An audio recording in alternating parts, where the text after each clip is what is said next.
Pourquoi est-ce que c'est important de penser à ce qu'on va laisser comme trace numérique? Et vous, qu'est-ce que vous conseillez de faire pour commencer? Ça me fait penser un peu au don d'organes. Le don d'organes, on dit tout le temps, oui, signez votre carte, mais parlez à vos proches. Donc, peut-être que ce serait intéressant pour les gens qui justement s'inquiètent par rapport à l'information qu'il y a sur Internet et qu'est-ce qu'elle deviendra après leur mort, d'en parler. Ben, je trouve ça intéressant parce que ça nous fait repenser justement qu'est-ce qu'on laisse derrière comme trace de façon volontaire, de façon involontaire, qu'est-ce qu'on veut effacer. Pas sûr, moi, que si je meurs demain, que j'ai le goût de monde sache quoi que j'ai rien à cacher, là, mais je veux dire, on pourrait dire, ben ça, c'est privé, ça regarde moi, parce que de toute façon, nos ordinateurs, nos téléphones et autres, c'est devenu des objets très personnels. Juste par principe, on n'aime pas que les gens viennent fouiller sur notre ordinateur.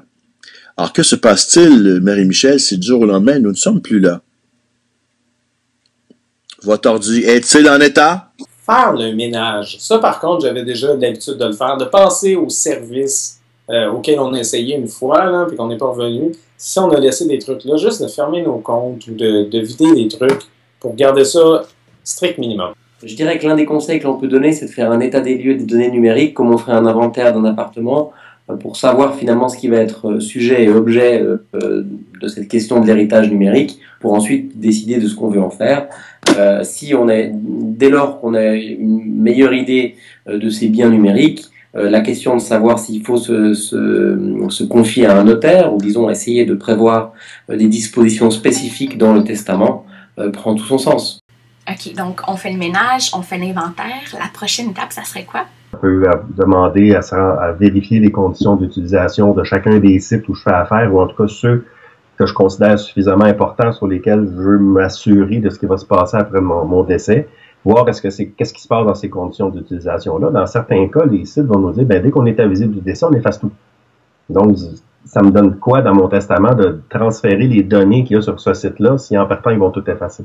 La plupart des services vont permettre de supprimer les différents comptes. Seulement, ils vont vouloir avoir une preuve, évidemment, un certificat de décès. Donc, c'est des démarches supplémentaires. Ça peut prendre un certain temps, mais je pense que c'est important de le faire, surtout dans le cas de Facebook particulièrement, parce que les amis de la personne qui est décédée en question peuvent quand même recevoir des invitations. Par exemple, j'organise un événement.